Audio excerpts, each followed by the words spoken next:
लकड़ी के चूल्हे पर जो खाना बने उसकी तो कुछ बात ही और होती है।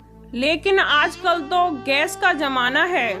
लकड़ी के चूल्हे पर भला कौन खाना बनाता है। लेकिन जो मजबूर हैं वह क्या ही करें। ऐसी ही एक कहानी है शीतल की। शीतल गांव के एक गरीब घर की लड़की थी।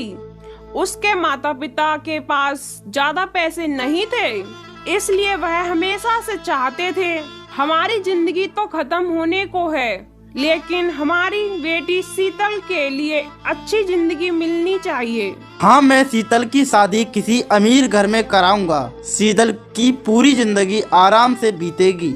लेकिन किसी किसी को आराम और सुख इतनी आसानी से नहीं मिलते। शीतल उनमें से ही एक है। खैर, बहुत कोशिशों के बाद शीतल की शादी अमीर घर में हुई।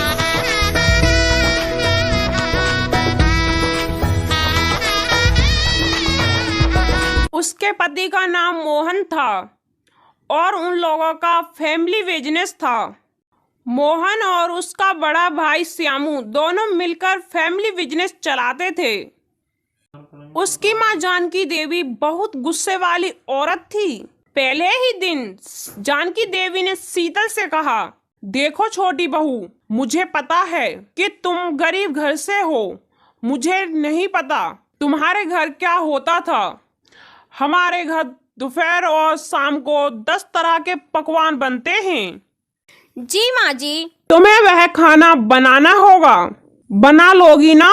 जी माँ जी। शीतल रसोई में चली गई। वहाँ उसकी जिठानी मोनिका उसका इंतजार कर रही थी। दीदी, अब हमें क्या क्या बनाना है? अरे पागल, हमें नहीं, तुझे बनाना है। ले पकड़ लिस्ट को और काम पर लग जा। मैंने बहुत खाना बनाया है। आज के बाद जिम्मेदारी तेरी है। शीतल के हाथ में जिम्मेदारी सौंप कर मोनिका आराम करने चली गई। शीतल अपने मायके में लकड़ी का चूल्हा इस्तेमाल करती थी, लेकिन यहाँ तो गैस चूल्हा था। पहले कुछ देर तो शीतल को दिक्कत हुई, लेकिन कुछ ही देर में शीतल ने सब कुछ संभाल लिया और 2 घंटे के अंदर शीतल ने बहुत सारा खाना बनाकर टेबल पर रख दिया। जानकी बहुत खुश हुई। अरे बहू, तुमने तो बहुत जल्दी खाना बना दिया। बड़ी बहू तो बहुत देर में खाना बनाती थी। जानकी और मोहन शीतल की बहुत तारीफ करने लगे। हाँ शीतल, मानना पड़ेगा कि तुम्हारे हाथों में जादू है। अब लग रहा है कि तुम्हें इस घर की बहू बनाकर कुछ अच्छा काम किया है।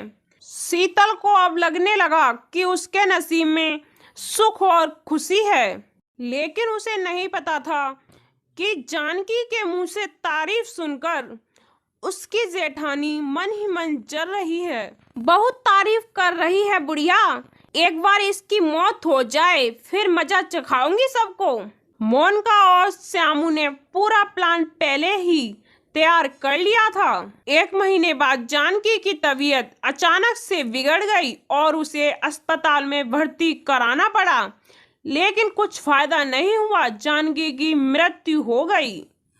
श्यामू और मोनिका इसी समय का इंतजार कर रहे थे।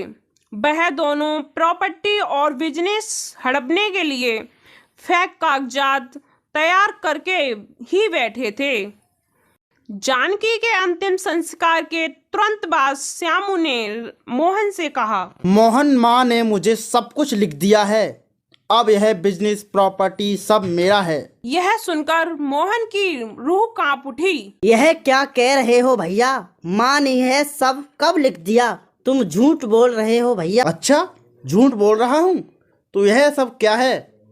श्यामू ने फर्जी कागज दिखाए। यह फर्जी है, आप झूठे हो। फर्जी है तो कोर्ट में केस करके यह सब वापस ले ले।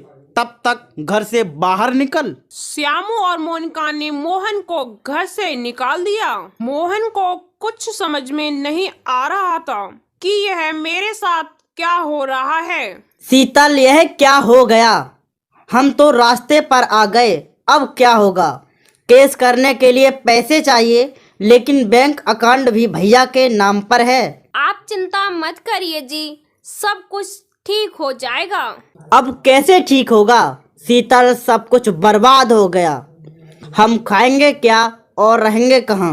मोहन पूरी तरीके से टूट गया। उसे गरीबी की आदत नहीं थी, लेकिन शीतल तो बचपन से ही गरीबी में जी रही थी। वो मोहन को लेकर मेन रोड के पास वाली बस्ती में रहने लगी। शीतल, आज तुम ना होती तो मेरा क्या होता? मैं तो मर ही जाता। ऐसा मत कहिए जी, मैं आपको मरने नहीं दूंगी। रुकिए, मैं कुछ खाना बनाती हूँ। अरे, खाना बनाने के लिए चावल दाल कुछ तो चाहिए।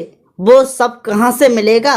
बस्ती के गरीब लोग अमीर लोगों के जैसे खुदगर्ज नहीं होते हैं, उनसे सब कुछ मिल जाएगा।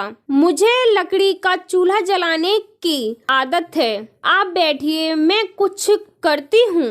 लेकिन खाना बनाओगी कैसे? यहाँ तो गैस सिलेंडर भी नहीं है।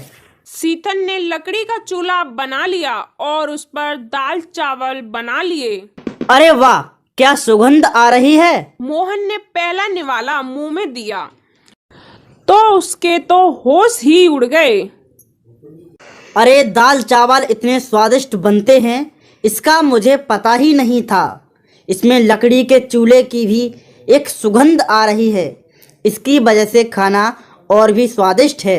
मोहन ने दाल चावल पेट भर के खाए और काम की तलाश में चला गया। कुछ महीने मजदूरी करके उसने कुछ पैसा जमा कर लिया और फिर एक वकील को बुला लिया।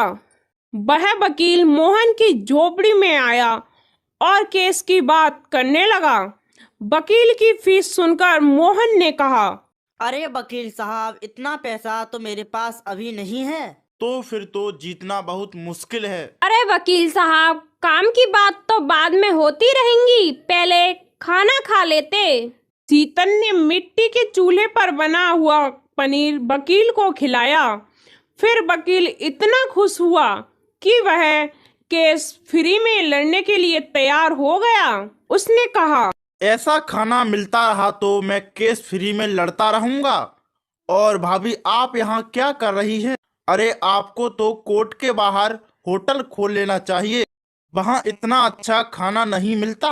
आप चलिए, मैं सारा बंदोबस्त कर दूंगा। वकील ने कोर्ट के बाहर होटल खुलने की परमिशन दिलवा दी। वहां मिट्टी का चूल्हा बनाकर शीतल खाना बनाने लगी। खाने की खुशबू सुनकर आसपास के लोग वहां खाना खाने आ गए। मिट्टी के चूल्हे का खाना खाकर सभी दीवाने बन गए और शीतल का होटल धूमधाम से चलने लगा। कुछ ही महीनों में उसने बहुत ज्यादा पैसा कमा लिया और होटल को भी बड़ा कर लिया। इस पैसों से मोहन ने अपने भैया भाभी पर केस कर दिया। श्यामू और मोनिका केस हार गए और उन्हें जेल जाना पड़ा। मोहन को सब कुछ वापस मिल गया और मोहन अपना व्यापार संभालने लगा। शीतल मिट्टी का और होटल संभालने लगी।